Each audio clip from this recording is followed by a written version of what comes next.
வணக்கம் வந்தனம் மக்களே, இது தமிழச்சி குரல், உங்களில் ஒரு குரல். இந்த காணொலியில் நீங்கள் பார்க்க போகிற சிறுகதை மாதவியின் மனம். ஒரு துறவியோட காதல் கதை கலந்த போர்க்களம். வாங்க கதைக்குள்ளே போய் தெரிஞ்சுக்கலாம்.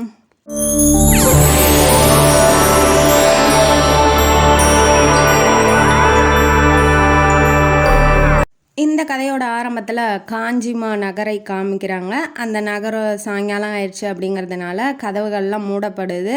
வடக்கு பக்கம் இருக்கிற கதவு மூடப்படுறதுக்கு முன்னாடி ஒரு துறவி வந்து வேகமாக வந்துகிட்ருக்காப்புல. கதவு அதுக்குள்ளே மூடிடுது. சத்தம் போடுறாப்புல, நான் வந்து நகரத்துக்குள்ளே போகணும், கொஞ்சம் கதவை திறந்து விட்றீங்களா அப்படின்னு சொல்லி சத்தம் போடும் போது அவங்க என்ன சொல்கிறாங்க, இல்லை இல்லை, அரசரோட உத்தரவு, கதவெல்லாம் திறக்க முடியாதுங்கும் போது, இல்லை நான் அரசரோட குருவோட ஃப்ரெண்டோட பையன், நீங்கள் திறந்து விடுங்க, நான் வந்து உள்ளே போகணும் அப்படிங்கும்போது, சரி பரவாயில்ல ஃப்ரெண்டுங்கிறாப்புல. அப்புறம் திறந்து விடலன்னா அதுக்கு வேறு சண்டை வந்துருமோன்னு அந்த காவலன் என்ன பண்ணுறான், மேலேருந்து கயிறை போடுறான். கதவெல்லாம் திறக்க முடியாது, கயிறு மேலே வேணால் ஏறி மதில் சவரை தாண்டி நீ வேணால் நகரத்துக்குள்ளே போய்க்கோ அப்படின்னு சொல்கிறாப்புல. இவனும் வந்து சரி போடுப்பா அப்படின்னு சொல்கிறாங்க. தான் கையில் இருக்க மூட்டையை நல்லா இறுக்கமாக முதுகோடு சேர்த்து கட்டிக்கிறான். ஒரு கத்தி மாதிரி வச்சுருக்கான், அதையும் எடுத்து கட்டி அதோட அந்த மூட்டையோடு சேர்த்து கட்டி இப்போ அந்த கயிறை பிடிச்சி தொங்கிட்டு அப்படியே மேலே ஏறுறாப்புல. அவ்வளோ பெரிய மதில் சவரை வந்து அவன் ஏறும்போது இவன் சாதாரண துறவியாக இருக்க முடியாது அப்படின்னு சொல்லி அந்த காவலன் நினைக்கிறான்.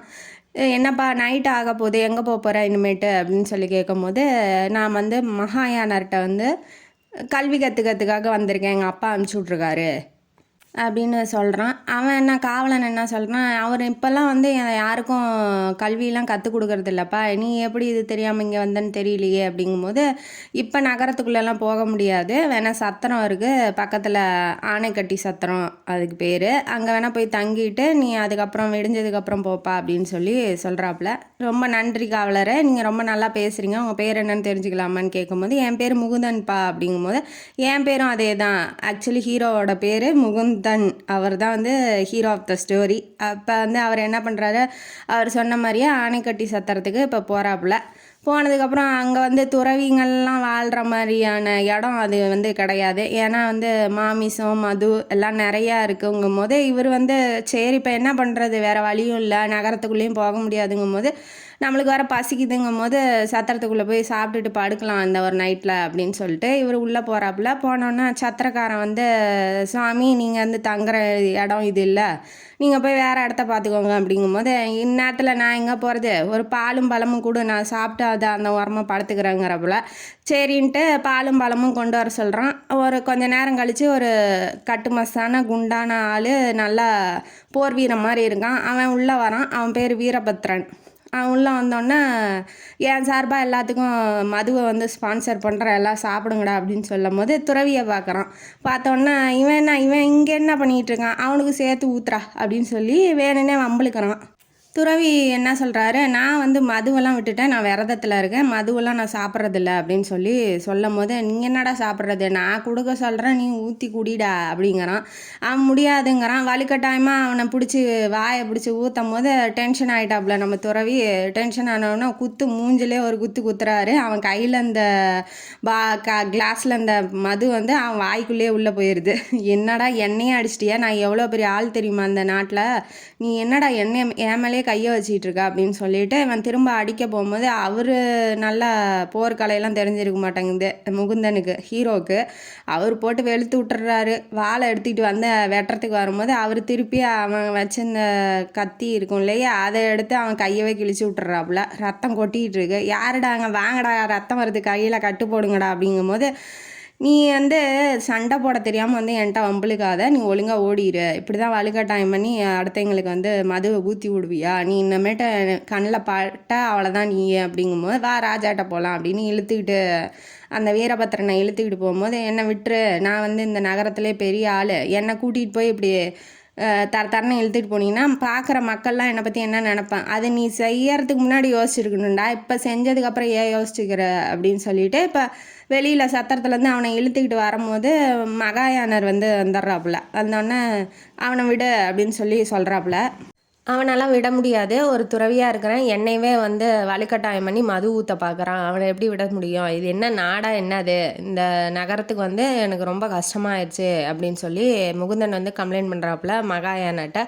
சரி நீ அவனை விடுப்பா, வாங்க காவலாளிகள்லாம் வாங்க, இவனை பிடிச்சிட்டு போங்க, சிறையில் போடுங்கன்னு சொல்லிடுறாப்புல. இப்போ உடனே வந்து நீ யாருப்பா, நீ எங்கேருந்துப்பா வர, வெளியூர்லேருந்து வந்தான்னு கேள்விப்பட்டேன், எங்கன்னா அங்கங்கே ஒற்றர் படை வச்சுருப்பாங்க இல்லையா, அதனால் இவர் பெரிய உபதளபதி, அதனால் இவர் வந்து கேட்குறாப்புல, மகாயானர் வந்து முகுந்தன்ட்ட கேட்குறாப்புல.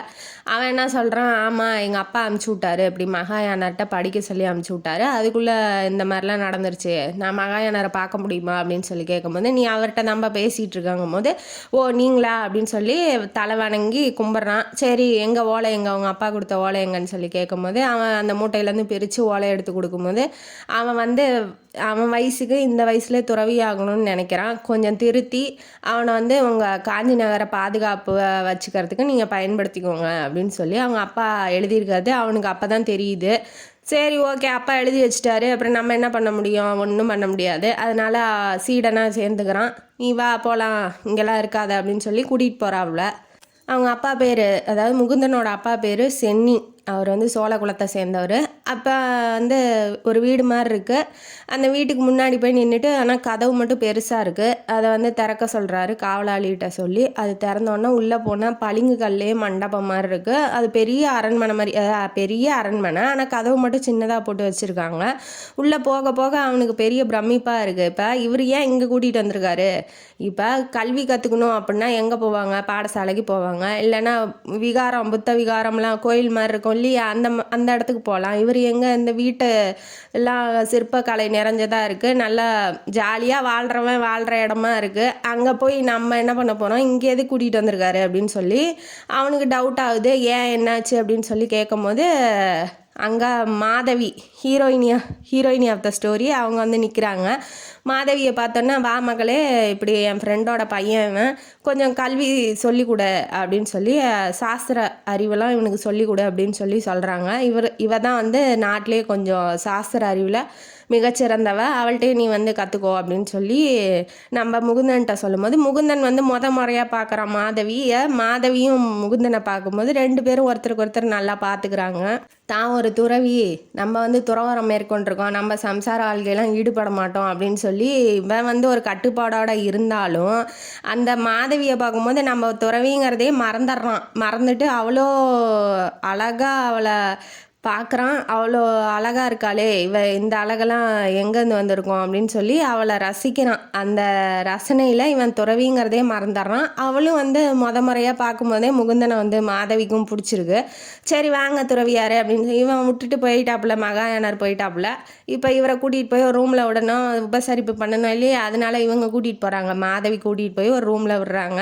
சரி நீங்கள் எங்கே இருங்க, அவங்க சாப்பிட்றதுக்கு ஏதாவது எடுத்துகிட்டு வரணும்னு சொல்லிட்டு இவங்க போயிடுறாங்க. இவன் அந்த ரூமை சுற்றி பார்க்குறான். மாதவி வேற கொஞ்சம் லேட் ஆகுது, அதனால ஜன்னல் கிட்ட போய் நின்றுக்கிறான்.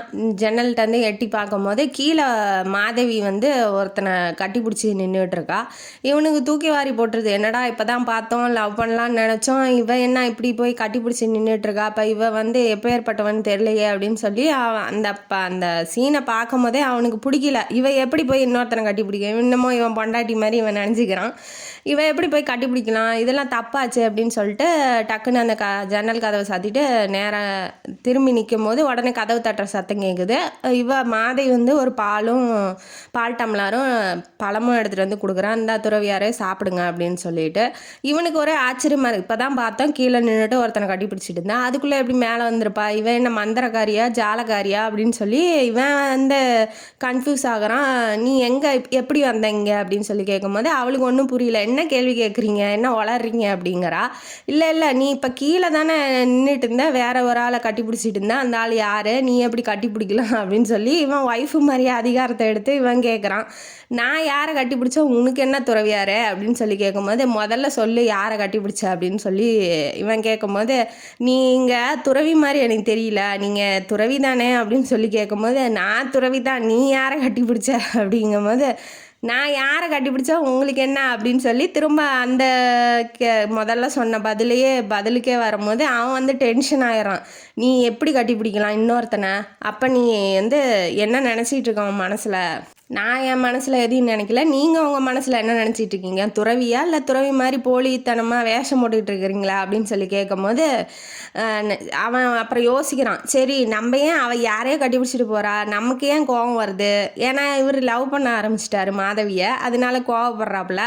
நமக்கு ஏன் தேவையில்லாமல் நாம் ஏன் அவளை போய் கேள்வி கேட்கணும் அப்படின்னு சொல்லிட்டு அந்த அந்த சீனை அப்படியே அதை விட்டுட்டாப்புல. இப்போ 2 பேரும் வந்து இவர் வந்து கையை இறுக்கமாக பிடிச்சி இந்த கேள்வியை கேட்டுக்கிட்டு இருக்காப்புல. இப்போ கதவு தட்டுற சத்தம் கேட்கவும் இப்போ இவ உள்ளே இருக்கா. வேறு யாராவது பார்த்தா இவங்க 2 பேர்த்தையும் தப்பாக நினைப்பாங்க இல்லையா? இப்போ என்ன பண்ணுறது அப்படின்னு சொல்லி மாதவிகிட்ட கேட்கும்போது, என்ன பண்ணுறது, நீங்கள் என்னமோ பண்ணிக்கோங்க, என்கிட்ட கேட்குறீங்க அப்படிங்கும்போது, உன்னை தப்பாக சொல்லுவாங்க, இப்போ என்னோட இருக்க ரூமில் உன்னை தப்பாக சொல்ல மாட்டாங்களா அப்படின்னு சொல்லி கேட்குறான். பரவாயில்ல நீங்கள் உங்கள் வேலையை பாருங்கள் அப்படின்னு சொல்லிட்டு அவள் சொல்லும் போது, சரி எனக்கு என்ன போகுது இல்லை, அப்போ பெண்ணே அப்படி சொல்கிறா, இவனுக்கு என்ன அப்படின்னு சொல்லி கதவை திறக்கும் போது தேவகிங்கிற ஒரு பொண்ணு வந்து வருது. அது மாதவி மாதிரியே இருக்குது. இப்போ கீழே நின்று கட்டி பிடிச்சது வந்து தேவகி, மாதவி இல்லை. 2 பேரும் ஒரே மாதிரியே இருக்காங்க. அக்கா தங்கச்சி. அக்கா வந்து தேவகி, தங்கச்சி மாதவி. அவனுக்கு இப்போ தான் புரியுது. அப்போ கீழே நின்று கட்டி பிடிச்சது மாதவி இல்லை தேவகி தான் அப்படின்னு சொல்லி புரிஞ்சுக்கிறான். உடனே யாரை நீங்கள் வந்து ஹக் பண்ணிகிட்டு இருக்கீங்க, கீழே நின்னது நீங்கள் தானே அப்படின்னு சொல்லி அவன் கேட்கும்போது, ஆமாம் நான் தான், அது வந்து மகாராஜா அப்படின்னு சொல்லி, நான் வருங்கால ராணி ஆக போகிறேன் அப்படின்னு சொல்லி சொல்கிறாங்க. ஓ அப்படியா அப்படின்னு சொன்னோன்னே, என்ன முகுந்தா நல்லா இருக்கியா அப்படின்னு சொல்லி ஒரு குரல் வருது. அந்த குரல் யாருன்னா விஷ்ணுகோபன் மகாராஜா, அதாவது காஞ்சி நகர் ஆண்டுகிட்டு இருக்க விஷ்ணுகோபன்கிற ஒரு அவர் தான் ஆண்டுகிட்டு இருக்காரு. அவரோட குரல் வருது. வணக்கம் மகாராஜா அப்படின்னு சொல்லி இவன் பணிவான வணக்கத்தை சொல்லும் போது, என்ன முகுந்தா ஏன் இந்த காஞ்சி நகருக்கு வந்தேன் அப்படின்னு சொல்லி கேட்கும்போது, என் பேர் நான் எப்படி வந்தேங்கிறதுலாம் உங்களுக்கு எப்படி தெரியுங்கும் போது, இதுக்கு தானே ஒற்றர் படையெல்லாம் வச்சுருக்கோம், யார் உள்ளே வரா யார் வெளியில் போகிறான்னு கூட எனக்கு தெரியாது அப்படின்னு சொல்லி அவர் சொல்கிறாப்புல. சரி ஓகே, ஏன் இந்த சூழ்நிலையில் போர் போறிய சூழ்நிலையில் நீ எதுக்கு காஞ்சி நகருக்கு வந்த அப்படிங்கும்போது, நான் வந்து கல்வி கற்றுக்கலான்னு வந்தேன், அதுவும் காஞ்சி நகர் ஆபத்தாக இருக்கும்போது என்னை யூஸ் பண்ணிக்க சொல்லி அப்பா வந்து லெட்டர் அனுப்பிச்சிருக்காப்புல அப்படின்னு சொல்லி நம்ம முகுந்தன் சொல்கிறாப்புல. இதே துரோகிகளால் சூழப்பட்டிருக்கு, எவன் துரோகி எவன் நல்லவனே என்னால் கண்டுபிடிக்க முடியல, தெரிஞ்சாலும் அந்த உண்மையை சொல்லக்கூடிய சூழ்நிலையில் இப்போ நான் இல்லை அப்படிங்கிறாப்புல. ஏன்னா இப்போ இவன் துரோகின்னு சொல்லி கண்டுபிடிச்சிட்டா அவன் என்னென்ன பண்ணுவான், யாரை போய் கை காட்டி விடுவான்னு இவனுக்கு தெரியாது இல்லையா? அது இல்லாமல் பெரிய குழப்பத்தை ஏற்படுத்திடும். இப்போ போர் வர்றதை கவனிப்பாரா இல்லை இந்த துரோகியெல்லாம் கண்டுபிடிச்சிக்கிட்டு இருப்பாரா? அதனால் அவர் என்ன சொல்கிறாரு, இப்போதைக்கு நீ வீட்டுக்கு போ, நீ வந்து உங்கள் ஊருக்கே போ, இப்போதைக்கு இங்கே இருக்க வேண்டாம் அப்படின்னு சொல்லும் போது, இல்லை எங்கள் அப்பாவோட ஆர்டர் அது, நான் ஃபாலோ பண்ணி தான் ஆகணும், நான் கற்றுக்காமல் எங்கேயும் போக முடியாது, நீங்கள் போருக்கு யூஸ் பண்ணிக்க சொல்லிக்கிறாப்புல.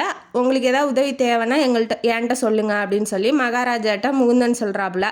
சொன்னோன்னே ஒரு அந்த காவலாளி மாதிரி இருக்கான், அவன் வந்து கதவை தட்டிட்டு, மகாராஜா வந்து இப்படி பலபத்திரர் வீரபத்ரன் அந்த சத்திரத்தில் சண்டை போட்டான் இல்லையா, அவனோட அண்ணன் பேர் பலபத்ரன், அவன் வந்து இப்போ வந்திருக்கான், நீங்கள் உங்களை கூப்பிட்றாங்க பார்க்க சொல்லி அப்படின்னு சொல்லி மகாராஜாட்ட என்ன இன்ஃபர்மேஷனோ அந்த காவலாளி சொல்லும் போது, சரி நீ போய் வெயிட் பண்ணு நான் வரேன் அப்படின்னு சொல்லி மகாராஜா சொல்கிறாப்புல.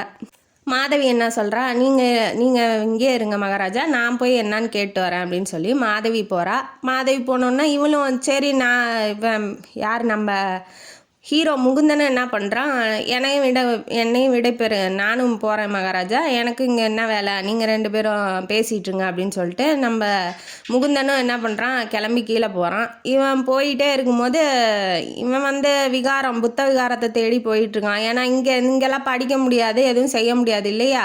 அது இல்லாமல் சாஸ்திரம் சொல்லி தர்றதுக்கு அவன் மாதவி வேணும். அதனால என்ன பண்ணுறான், அவன் பின்னாடியே போய் சொல்லிவிட்டு நம்ம வந்து கோயில் பக்கமாக போயிடலாம் அப்படின்னு சொல்லிட்டு இவன் கிளம்பி போகிறான். போனோடனே ரூமில் என்ன தான் பேசுகிறாங்க அப்படின்னு சொல்லி கேட்கலாம், ஏன்னா இவன் தனியாக போயிருக்கா, இவன் லவ் பண்ணுறான் இல்லையா, அதனால் ரூமில் என்ன பேசுகிறாங்கன்னு சொல்லி கேட்கலாம் அப்படின்னு சொல்லிட்டு நடந்து போகும்போது குரல் வருது. பலபத்திரன் சத்தமாக வந்து கத்துறான், நீ வேசி, உன்னையே அமுச்சு விட்டாங்க, ஏன் மகாராஜாக்கு என்னை வந்து பார்க்கணுன்னு கூட ஒரு பொறுப்பு இல்லையா, என்னை ஏன் பார்க்கறதுக்கு மறுக்கிறாரு, நீங்களாம் அவரை பாதுகாப்பு பண்ணிகிட்ருக்குறீங்களா அப்படின்னு சொல்லி சத்தம் போட்டு பேசும்போது, மாதவி வேசியா அப்படிங்கிற ஒரு சத்தம் மட்டும் அவனுக்கு காதில் கேட்டோன்னே ஸ்டன் ஆயிடுறான். ஏன்னா இப்போ பார்த்தோன்னே பிடிச்சிருக்கு, லவ் பண்ணணும்னு நினைக்கிறான். ஆனால் அவள் வேசியாக இருக்கும்போது இவனோட மனசில் அது ஒத்துக்க மாட்டேங்கிறான். அவள் எப்படி வேசியாக இருக்கலாம்? ஓ, அப்போ நம்ம தொட்டு பேசும்போது கூட அவள் எந்த அப்ஜெக்ஷனும் பண்ணலையே, அப்போ உண்மையிலேயுமே அவள் அப்படி தான் இருப்பாளோ அப்படின்னு சொல்லி அவனே நினச்சிக்கிட்டு இருக்கான்.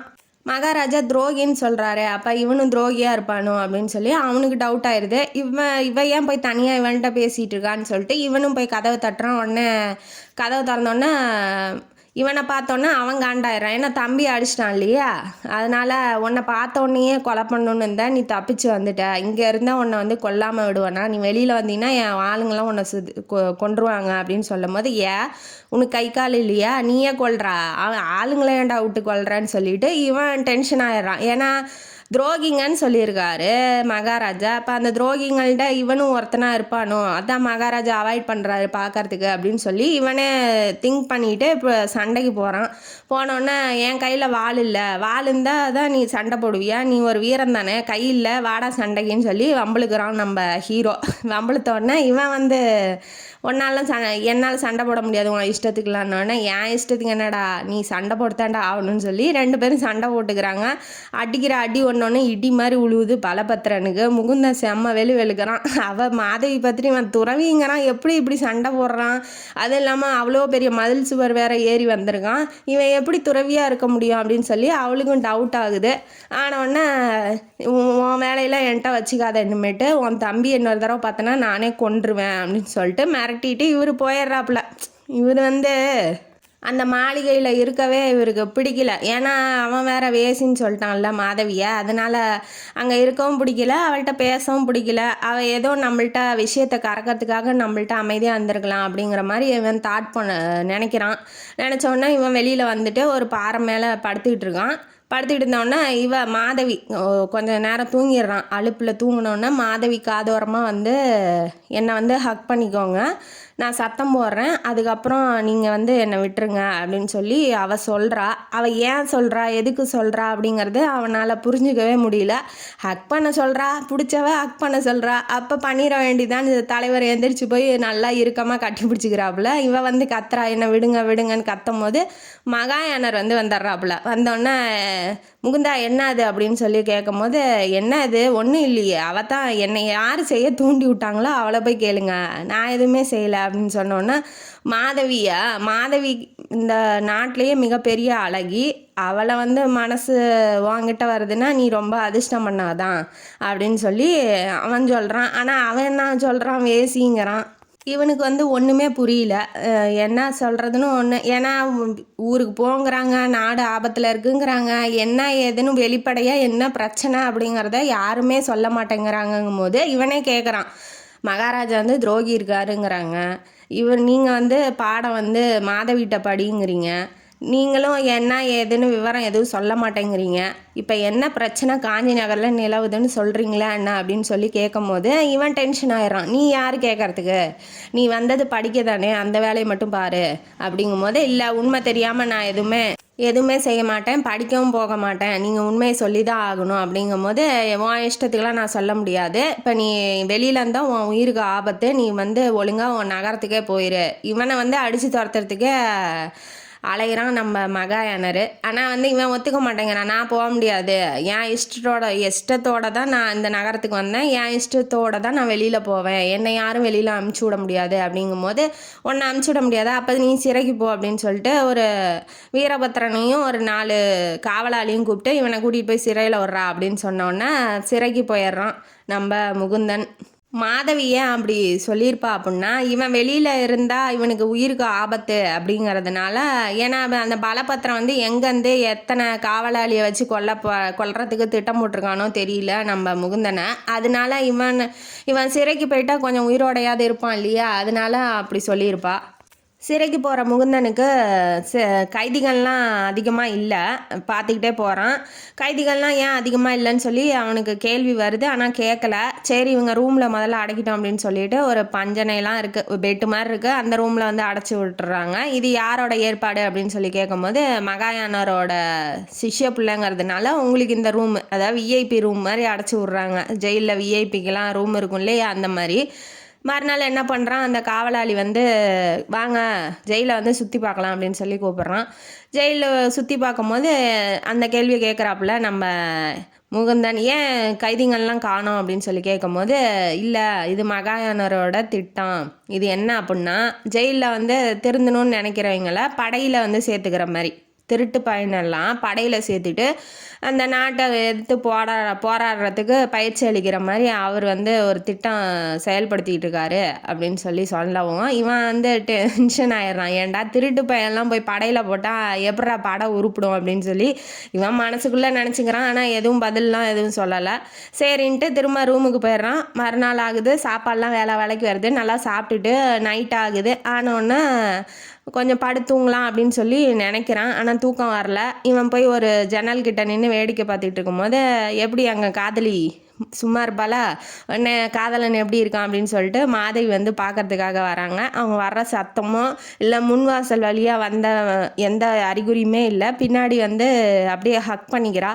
எப்படி இருக்கீங்க அப்படின்னு சொல்லி கேட்கும்போது, நான் எப்படி இருந்தால் உனக்கு என்னம்மா, உங்கள் உயிருக்கு ஆபத்து வெளியில் இருந்தால் அதனால தான் நான் வந்து அப்படி பண்ண சொன்னேன், என்னை மன்னிச்சிருங்க அப்படின்னு சொல்லி அவள் வந்து லவ்வோட பேசும்போது இவன் சும்மாவே லவ் பண்ணுறான் அவளை. அதனால் அவனும் வந்து ஹக் பண்ணிக்கிறான். நீ என்னை விட்டு எங்கேயும் போக மாட்டில்ல மாதவி, என்னாச்சு, ஏன் எதனால் இப்படி நடந்துக்கிறேன்னு சொல்லு அப்படின்னு சொல்லி கேட்கும்போது, நான் என்ன நடந்துக்கிறேன் அப்படிங்கும்போது, உன் மனசில் நான் இருக்கேன்னு தெரியும். ஆனால் உன்னை வந்து அந்த பலப்பத்திரம் வந்து வேசின்னு சொல்கிறானே, ஆனால் அப்படி சொன்னாலே என் மனசு வந்து ஏற்றுக்க மாட்டேங்குது. நீ நல்லவ அப்படிங்கிறது எனக்கு புரியுது. யாரோ ஒருத்தர் மூலமா ஏதோ ஒரு கட்டளை பிறப்பிச்சிருக்காங்க. அதனால நீ வந்து இப்படி நடந்துக்கிற அப்படிங்கிறது என்னால் உணர முடியுது. யார் என்னன்னு சொல்லு, அப்போ தானே என்னால் ஏதாவது செய்ய முடியும் அப்படின்னு கேட்கும்போது, எனக்கு யாருமே ஆணை பிறப்பிக்கலை. என்னோட இஷ்டத்துக்கு தான் நான் இருக்கேன், என்னோட விருப்பத்துக்கு என்னோட கட்டுப்பாட்டோட தான் நான் இருக்கேன் அப்படின்னு சொல்லி அவள் சொல்லும் போது அவனால் எந்த விதமான, இப்போ அவள் ஏதாவது சொன்னால் இவன் இப்படி சொல்லியிருக்கான் அதனால தான் இப்படி நடந்துக்கிறேன் அப்படின்னாது ஏதாவது சொன்னால் தானே அவன் ஏதாவது முயற்சி பண்ணுவான். அவள் எதுவுமே சொல்ல மாட்டேங்கும் போது அவனால் எதுவுமே பண்ண முடியல. இப்போ என்ன சொல்கிறா, இவன் என்ன சொல்கிறான், முகுந்தன் என்ன சொல்கிறான், அப்போ நீ என்னை வந்து உண்மையாகவே காதலிக்கலையா, இப்போ நான் வந்து உன்னை காதலிக்கிறதும் பொய்யுங்கிறியா, நீ உண்மையாக என்னை காதலிக்கிறேன்னா உண்மை என்னன்னு சொல்லு அப்படின்னு சொல்கிறான். அப்புறமேட்டு என்ன நினைக்கிறான், அப்போ நீ வேறு யாரோ சொல்கிற, நீ என்கிட்ட இப்படி நடந்துக்க சொல்கிறாங்க, அதை தான் வந்து நீ இம்ப்ளிமெண்ட் பண்ணுற அப்படிங்கிற மாதிரி அவன் சொல்கிறான். அதை நீங்கள் உண்மைன்னு நம்புறீங்களா அப்படின்னு சொல்லி, என்னோட காதல் வந்து உங்களுக்கு நாடகம் மாதிரி தெரியுதா அப்படின்னு சொல்லி மாதவின்னு நினச்சிக்கிட்டு இப்போ எந்திரிச்சு போகிறா. நான் போகிறேன் அப்படின்னு சொல்லிட்டு போகும்போது அவள் போக மாட்டேங்கிறா. ஏன்னா இவன் முழிச்சிக்கிட்டு இருக்கான்.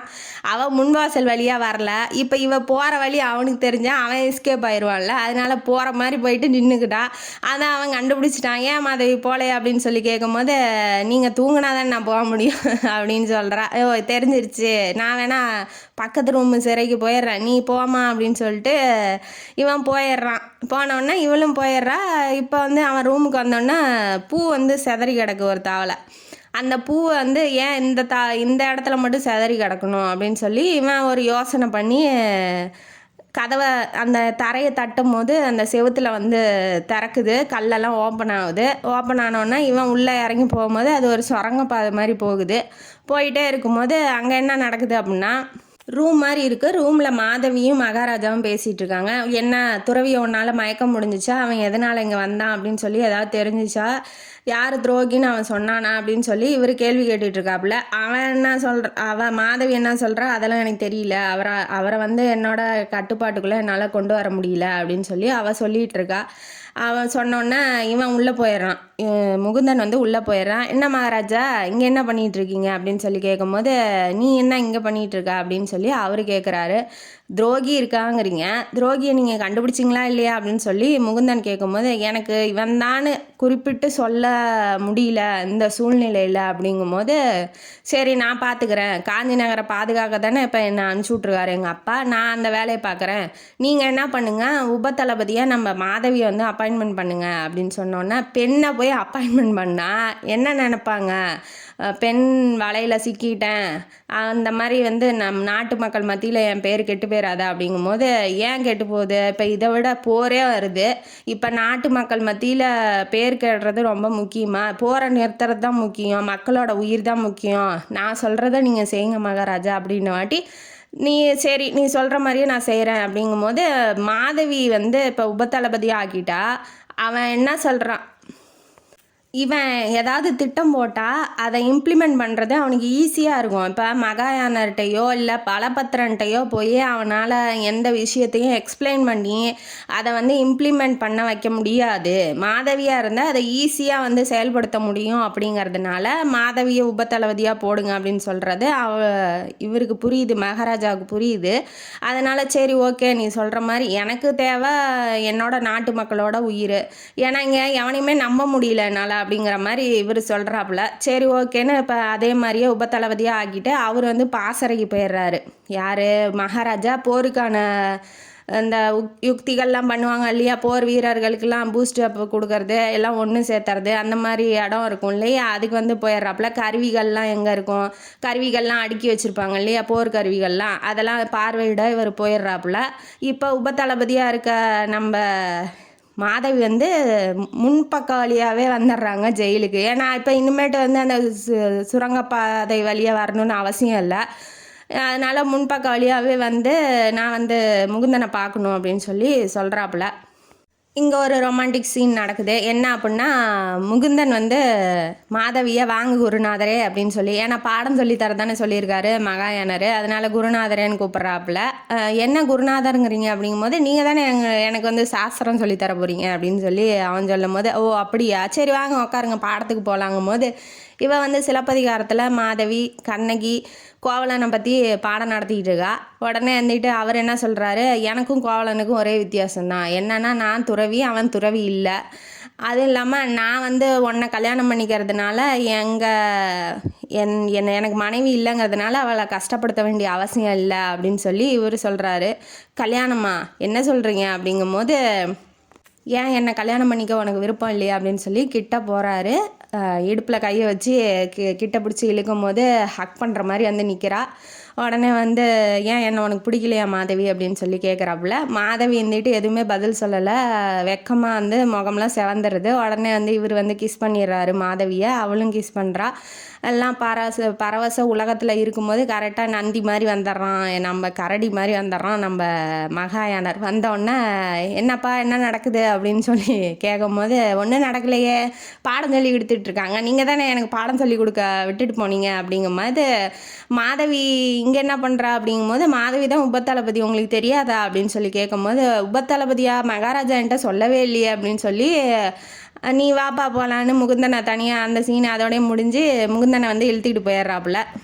இப்பயும் சொல்கிறேன், நீ இந்த நகரத்தில் இருக்காத, போர் சூழலாக இருக்குது, நீ வந்து நகரத்தை விட்டு கிளம்பிடு அப்படின்னு சொல்லும் போது, இல்லை என்ன சிறையில் அடைச்சிருக்கீங்க, நான் எப்படி தப்பிச்சு ஓட முடியும், அது வந்து ராஜ குற்றம் இல்லையா அப்படின்னு சொல்லி சொல்லும் போது, இல்லை நான் சொன்னால் விட்டுருவாங்க, நீ போறியாங்கும் போது நான் போகலை அப்படின்னு சொல்லிடுறான். அந்த கான்வர்சேஷன் வந்து அதோட முடிஞ்சிருது. இவன் ஜெயிலுக்குள்ளே திரும்ப போயிடுறான்.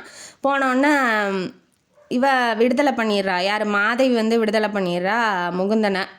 நீங்கள் போகலாம் அப்படின்னு சொல்லி விடுதலை பண்ணும்போது இவன் வந்து கிளம்பி போகிறான். இப்போ இந்த இவனை விடுதலை பண்ணுறதுக்கு முன்னாடி என்ன சீன் நடக்கும் அப்படின்னா, அந்த ரகசிய வழி சுரங்கப்பாதை இருக்கும் இல்லையா, அந்த பாதை வழியாக இவன் போய் திரும்ப வந்து என்ன நடக்குது அப்படின்னு சொல்லி பார்க்கும்போது, இந்த மகாயானரும் பலபத்திரன் இருக்கான் இல்லையா, வீரபத்திரனோட அண்ணன் உபதளபதியாக இருக்கான் இல்லையா, அவனும் வந்து நின்று பேசிகிட்டு இருக்காங்க. நான் அடுத்த மகாராஜாவாக ஆகணும், நீங்கள் சொல்கிறதெல்லாம் நான் கேட்டுட்ருக்கேன், என்ன பண்ணுறது, மாதவியை உபதளபதியாக போட்டாங்க, அவளை கொண்டு வரலாமா அப்படின்னு சொல்லி இவங்க 2 பேரும் பேசிகிட்டு இருந்திருப்பாங்க. அதை வந்து நம்ம முகுந்தன் கேட்டிருப்பான்.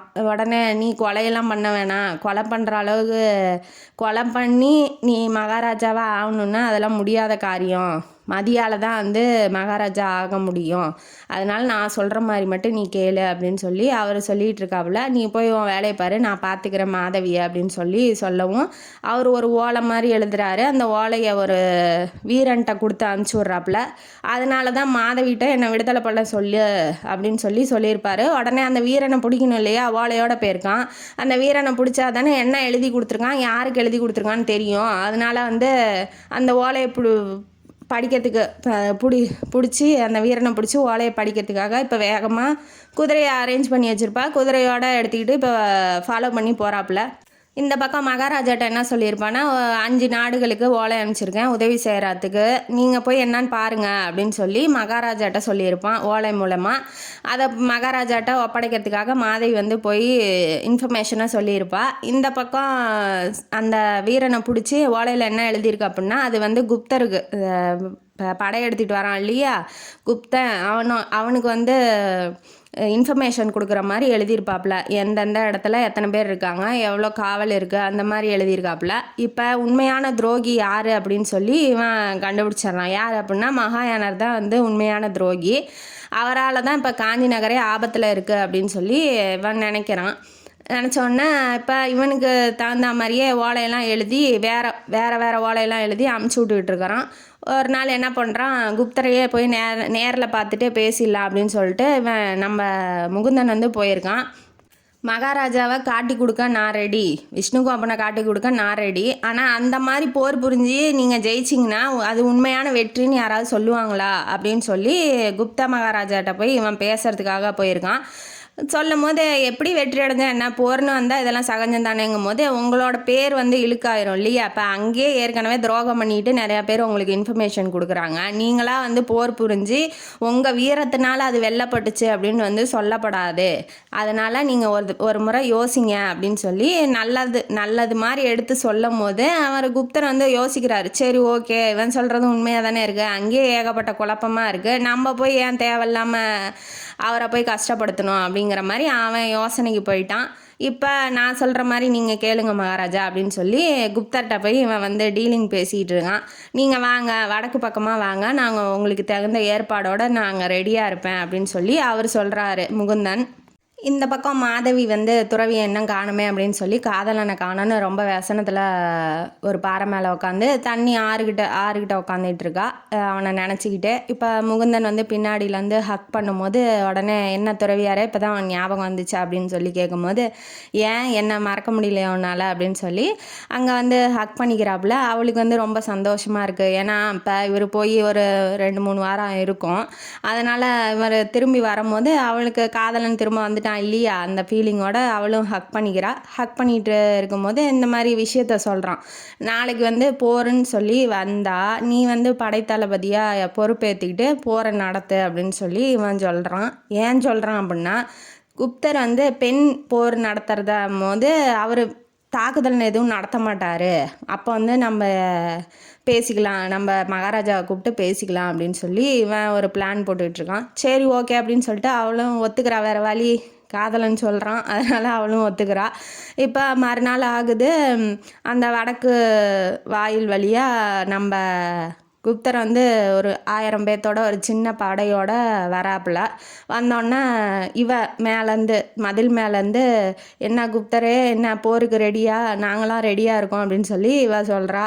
படையில் இருக்கவன் ஒரு தளபதி என்ன சொல்கிறான், இந்த மாதிரி பெண் போர் நடத்துகிறவன்னா நம்ம எப்படி எதிர்த்து போரிட முடியும் அப்படின்னு சொல்லும் போது, ஏன்டா அதுக்கு என்னடா, இப்போ படைத்தளபதியாக ஒரு பெண்ணை விஷ்ணுகோபனை நியமிக்கும் போது அவளை ஏற்று சண்டை போடுறதுல நமக்கு என்ன வெக்கமாக இருக்க போகுது அப்படின்னு சொல்லும் போது, இவளும் வந்து விற்போர்லாம் வெளிலலாம் விடுறா. அதுக்கப்புறம் எல்லாத்தையும் தடுத்தான் விட்றாரு. அவர் வந்து இப்போ சண்டை போடுற மூடில் இல்லையா, அதனால் வந்து சும்மா கையை வச்சு தான் தடுத்து விட்றாரு. வாழை கூட அவர் வெளியில் எடுக்கல.